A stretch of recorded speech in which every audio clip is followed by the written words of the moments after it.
नमस्कार बच्चों, गायत्री विद्या मंदिर के यूट्यूब चैनल में आप सबका स्वागत है। आपकी कक्षा 11 की अनिवार्य हिंदी की क्लास में हम पढ़ रहे हैं आपकी पाठ्यपुस्तक वितान की अंतिम रचना आलो आधारी।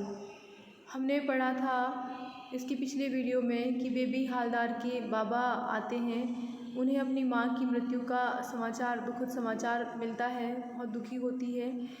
उसके बाबा से और पूछ रहे हैं उसके जीवन के विषय में, उसके बच्चों के विषय में।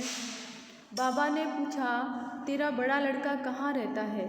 मैंने बताया कि यहीं पास में है। तो वह बोले, चलो थोड़ा देख आऊँ। मैं बाबा को लेकर वहाँ गई। बेल बजाते ही मेरा लड़का बाहर निकल आया और अरे दादू कहकर उन्हें प्रणाम किया और बोला, दादू मेरा बाबू कैसा है? बाबा बोले, तुम्हारा बाबू ठीक है, मैंने साथ चलने को कहा था पर वह नहीं आया। भाई मेरे लड़के को देखकर बाबा की आंखें भर आई थी। वह मुझसे बोले, तुम लोग और भी बड़े हो भाई, पहले कैसे परिवेश में थे तुम लोग, अब तुम सबको देखकर बहुत खुशी हुई। यानी कि पहले का जो परिवेश था उनका, वो उनके लिए अच्छा परिवेश नहीं था। मुझसे बाबा ने कहा, तुझे अब कष्ट नहीं होगा बेटा, तेरा लड़का बड़ा हो रहा है, देखना एक दिन यही तुझे सुख देगा बेटा। अभी थोड़ा कष्ट उठा ले, बाद में इसके साथ सुख शांति से रहेगी।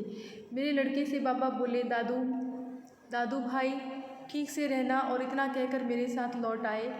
बाबा हमारे यहाँ से चलने लगे तो तातुश ने उनसे कहा, आप बेबी की तरफ से निश्चिंत होकर जाएं। बाबा बोले, जब आप जैसे लोगों के पास है तो चिंता की कोई बात नहीं। यानी उन्हें बहुत अच्छा लगता है कि उनकी जो बेटी है वो इतने अच्छे लोगों के साथ रह रही है। चिंता करता, लेकिन अब नहीं करूँगा, क्योंकि मैंने देख लिया कि मेरी लड़की यहाँ खूब अच्छी तरह है, यानी बहुत अच्छे से रह रही है। यदि मैं नहीं देख पाता उसको इस तरीके से तो ज़रूर चिंता करता, किंतु अब मैं चिंता नहीं करूँगा। बाबा चले गए।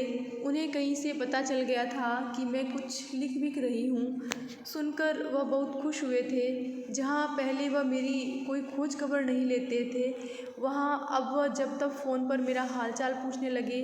वह बार बार ये भी जानना चाहते कि मेरा लिखना कहाँ तक आगे बढ़ा, ख़त्म हुआ कि नहीं।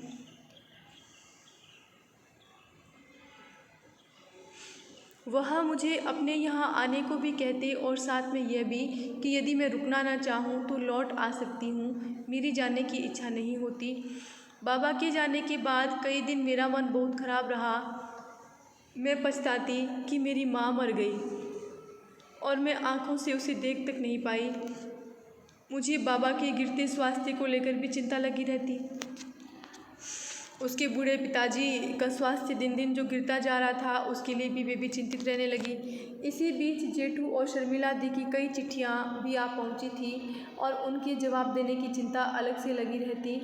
चिट्ठियों के जवाब देने से दोनों खुश होंगे और मेरा मन भी बहल जाएगा, यह सोचकर एक दिन सारी चिट्ठियाँ लेकर मैं बैठ गई। जवाब देने से पहले उन चिट्ठियों को एक बार फिर पढ़ लेना ज़रूरी समझकर मैंने पहले जेठू की चिट्ठियाँ उठाई और किसी कहानी की तरह उन्हें पढ़ने लगी।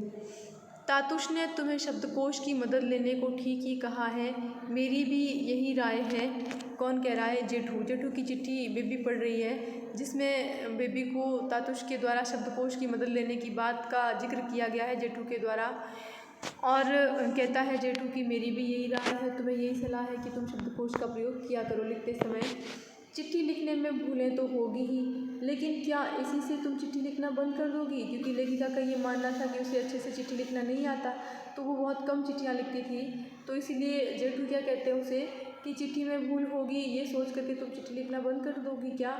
बार बार जिज्ञासा करना कोई बुरी बात नहीं, जिज्ञासा होने से ही हम लिख पाते हैं। जिज्ञासा नहीं, जानने की इच्छा, जब जिज्ञासा होगी तभी हम लिख पाएंगे। तुम्हारी कहानी क्या इधर सोई पड़ी है तुम्हारे तातुश की तरह? नववर्ष में खूब लिखो और मल्लेश्वरी की तरह मोटी सोटी हो जाओ, यही मेरी कामना है। क्या कहते हैं जेठू कि नववर्ष के बारे में, नए वर्ष में खूब लिखो और अच्छी सी स्वस्थ मोटी मोटी मोटी हो जाओ। तुम्हारा लेखन मुझे बहुत अच्छा लग रहा है। मुझे लगता है कि दूसरों को भी अच्छा लगेगा। मैं अपने बंधु आनंद के कहने पर उनका यह लेख तुम्हें भेज रहा हूँ। तुम्हारे लेखन को लेकर तुम्हारे तातुश और तुम्हारे जेठू दोनों के ही सोचने विचारने का कोई अंत नहीं। सबसे अधिक खुशी की बात यह है कि पहले की तरह अब तुम्हें लिखने में कष्ट नहीं हो रहा। आशापूर्णा देवी की कोई नई किताब पढ़ी क्या? तुम्हारी लिखावट पहले मुझे काफ़ी कष्ट देती थी, यानी कि क्योंकि बेबी की जो लिखावट थी वो कुछ इस प्रकार की थी जिसे समझ पाना बहुत मुश्किल कार्य था। अब कष्ट देने की बात तो दूर, तुम्हारी लिखावट देखकर बहुत खुशी होती है। इसका आशय क्या हुआ? इसका आशय ये हुआ कि बेबी हालदार की लिखावट अब कुछ सुधर गई है, अच्छी हो गई है, सुंदर बन गई है, जिसे देख कर के जेठू को प्रसन्नता होती, खुशी होती थी। पढ़ते हुए एक बार भी तुम्हें डांटने की इच्छा नहीं होती, बल्कि बार बार शाबाश, बहुत अच्छा कहने की इच्छा होती है। भूलों की चिंता करने लगे तो एक लाइन भी नहीं लिखी जा सकती, यानी कि मुझसे भूल हो जाएगी। यदि इस बात की चिंता हम पहले से करने लग जाएं तो हम एक पंक्ति भी नहीं लिख पाएंगे। इसीलिए उनकी चिंता किए बिना लिखना होगा। बाद में अपना लिखा स्वयं ही सुधार लेना होगा। इसके बाद जिन लोगों का काम ही है लिखना पढ़ना, उनसे इसे कुछ और सुधरवाने की बारी आएगी। लिखने बैठने से ही लिखा जा सकता है, यह अभिज्ञता तुम्हें निश्चित ही हो गई, यानी कि ये जानकारी तुम्हें बिल्कुल हो गई है कि लिखने बैठने से ही लिखा जा सकता है। तुम्हारे तातुश ने तुमसे ठीक ही कहा है कि भूल होती है तो हो, फिर भी लिखो। तुम्हारे तातुश ने तुम्हें जो बताया है कि भले ही भूल हो किंतु तुम लिखना ना छोड़ो। जेठू की जितनी चिट्ठियाँ आती उतनी मेरी इच्छा होती कि लिखूं और भी लिखूं। शर्मिला दी मुझे हिंदी में चिट्ठी लिखती थी। उनकी चिट्ठियाँ सुनकर मुझे बहुत अच्छा लगता। उनकी चिट्ठियाँ कुछ और ही तरह की होती। मैं सोचती कि उनके यहाँ भी तो घर के काम के लिए कोई लड़की रखी गई होगी, क्या उसके साथ भी वो वैसा ही व्यवहार करती होंगी जैसा मेरे साथ? क्योंकि शर्मिला दी का व्यवहार बेबी के प्रति बहुत अच्छा अपनेपन वाला व्यवहार था, तो बेबी को ये लगता है कि क्या उनके घर पे जो काम वाली लड़की है उसके साथ भी वे ऐसा ही बर्ताव करती होंगी, क्या उसके साथ भी वो वैसा ही व्यवहार करती होंगी जैसा मेरे साथ? मुझे तो वह किसी के घर काम करने वाली लड़की की तरह नहीं देखती और चिट्ठियाँ भी ठीक उसी तरह लिखती जैसे अपनी किसी बांधवी को, यानी सखी को, सहेली को लिख रही हो, इस प्रकार की चिट्ठियाँ लिखती। यानी कि उनकी चिट्ठियों में मुझे कभी भी ऐसा नहीं लगा कि वो किसी नौकरानी को चिट्ठी पत्री दे रही हो। तातुश उनकी चिट्ठियाँ पढ़कर सुनाते तो अपनी टूटी फूटी बांग्ला में मैं उन्हें लिख देती। कभी जब मेरा मन खराब होता तो उनकी यह चिट्ठियाँ मुझे आह्लादित कर देती, यानी प्रसन्न कर देती, हंसा देती, भाव विभोर कर देती। बेबी एक बार सोचकर देखो कि अपने बाबा को तुम जैसा समझती हो वैसे वह क्यों है, यानी कि अपने बाबा को जैसा तुम समझती हो वैसे क्यों है वे? इसका कारण क्या है?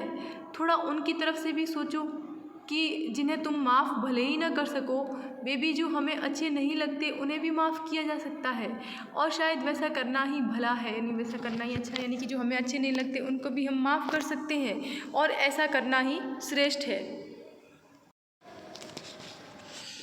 यानी जो लोग हमें बुरे लगते हैं हम उन्हें भी माफ़ कर सकते हैं और ये हमारे लिए अच्छा भी है, ऐसा शर्मिला दी कहती है बेबी हालदार से। बेबी जो हमें अच्छे नहीं लगते उन्हें भी माफ़ किया जा सकता है और शायद वैसा करना ही भला है। यदि तुम यहाँ आओ तो हम दोनों खूब सजेंगे और फिर खूब नाचेंगे। तुम्हें सजना अच्छा लगता है कि नहीं? मुझे तो कभी कभी अच्छा लगता है। तुम मेरे लिए सजना और मैं तुम्हारे लिए सजूंगी। शर्मिला दी कहती है कि मुझे तो कभी कभार सजना अच्छा लगता है, तो जब हम मिलेंगे तब तुम मेरे लिए और मैं तुम्हारे लिए सजूंगी। हम दोनों जब एक दूसरे से मिलेंगे तो जी भरकर हंसेंगे। यदि हंसने की कोई बात ना होगी तब भी हंसेंगे। देखें शर्मिला दी किस प्रकार बालकों की भांति हो गई है, चंचल हो गई है बेबी के साथ। बेबी तुम उस समय क्या अवाक नहीं रह जाती जब कोई तुम्हारा लिखा कुछ पढ़कर कहता है कि बहुत अच्छा लिखा है? और तुम क्या कभी ये सोचती हो कि इतनी कठिनाई, इतने कष्ट में बीता तुम्हारा जीवन लिखना शुरू करने के बाद से इतना सुंदर कैसे हो गया? क्या तुम कभी ऐसा विचार करती हो कि जो जीवन तुम्हारा इतना नीरस था, बिल्कुल इतना दुख से भरा हुआ था, अभावों से भरा हुआ था, विपरीत परिस्थितियाँ और हालातों से घिरा हुआ था। वो तुम्हारा जीवन जब से तुमने लिखना शुरू किया है तब से कितना बदल गया है, कितना सुधार हुआ है तुम्हारे उस जीवन में। क्या तुम कभी ऐसा नहीं सोचती? मुझे ये बात बड़ी मज़ेदार लगती कि शर्मिला दी ने मेरे सजने धजने के बारे में पूछा, क्योंकि सजना धजना मुझे कभी अच्छा नहीं लगा। लेखिका को कभी भी सजना धजना अच्छा नहीं लगा। मैंने कितनी ही लड़कियों बहुओं को देखा था जो कहीं घूमने जाने की बात उठी नहीं कि सिंदूर की डिब्बी, पाउडर का डिब्बा, आईना, कंघी और न जाने क्या क्या लेकर सजने बैठ जाती है। साड़ी पहनती तो अपनी किसी सहेली को बुलाकर पूछती, ए देखो तो ठीक से पहनी कि नहीं। अगर सहेली ने उनके मन की बात नहीं कही तो ठहरो कहकर साड़ी को फिर 10 बार खोलती पहनती। कोई कोई अपने स्वामी से पूछती, क्यों जी कौन सी साड़ी पहनना ठीक रहेगा? स्वामी यदि कहता ये साड़ी पहनो, इसमें बहुत अच्छी दिखोगी, तो उस साड़ी को पहने हुए मुस्कुराती हुई जल्दी जल्दी कमरे में चली जाती और फिर साड़ी पहन स्वामी के सामने आ खड़ी होती और चाहती कि वह एक बार फिर कहे तुम कितनी सुंदर लग रही हो। देखो ये सब क्या है, ये सब बेबी हालदार सामान्य महिलाओं की बात कर रही है जो सजना धजना पसंद करती है और अपनी टीम टाम पर इतना समय व्यर्थ करती है, जो जिसकी पक्षधर बेबी नहीं है। हाँ, सिर्फ यही नहीं, वे चाहती कि और लोग भी कहें देखो देखो कितनी सुंदर लग रही है। मैं तो देखकर अवाक रह जाती कि औरतों को साड़ी गहने से इतना मोह है, इनके लिए इतना लालच, इतना लोभ। मैं उन्हें देखती कि होठों पर, चेहरे पर ढेर सारा रंग पोत लिया और चल पड़ी अपने स्वामी या किसी और आदमी के साथ घूमने। ये सब चीज़ें औरतें न जाने क्यों इतना पसंद करती है। मुझे यह सब एकदम ही अच्छा नहीं लगता। मुझे बचपन से ही अधिक सजना धजना अच्छा नहीं लगता था। बचपन में मेरी दीदी मुझे पकड़कर ज़बरदस्ती मेरी कंघी करती और बाल बांधती। सहेलियों के साथ कहीं जाना होता तो सहेलियां ही कह कहकर मुझे सजाती वजाती। ब्याह के बाद भी इन सब चीज़ों का शौक़ मुझे नहीं हुआ।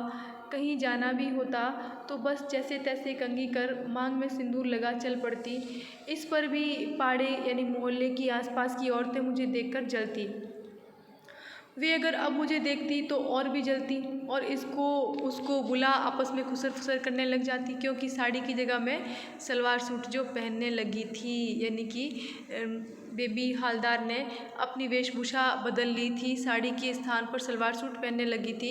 तो जब वो साड़ी पहन करके भी थोड़ी सी टीम टाम करके घर से निकलती थी तो मोहल्ले की महिलाएं उस पर टिप्पणियां किया करती थी, उससे जला करती थी। तो आज के समय में जब उसने साड़ी का परित्याग कर दिया है, सलवार सूट पहनना शुरू कर दिया है, तब तो उन महिलाओं के लिए और भी अधिक दिलचस्प विषय की बात हो गई है, ऐसा बेबी कहती है।